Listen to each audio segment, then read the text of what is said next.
Unang kagat, puro harina lahat? Battle of the Chickens. Saan nga ba mas masarap ang manok? Sa 7-Eleven or sa Uncle John's? Kung offerings ang labanan, lamang agad si Uncle John's kasi meron silang plain, spicy chicken, at lime and herb fried chicken. Kumpara sa 7-Eleven na iisa lang ang ino-offer na flavor. Simulan natin sa 7-Eleven fried chicken.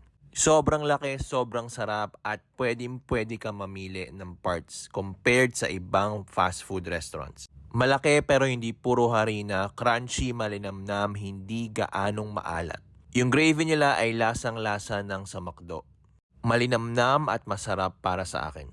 Actually, yung manok nila lasang McDo din. Iniisip ko kung pareho ba sila ng supplier.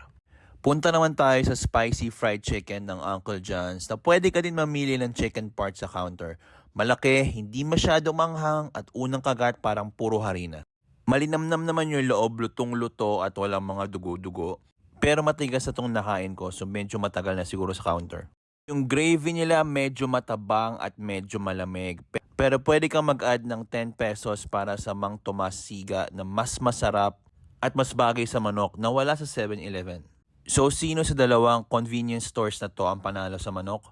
Para sa akin panalo ang 7-Eleven sa round na to.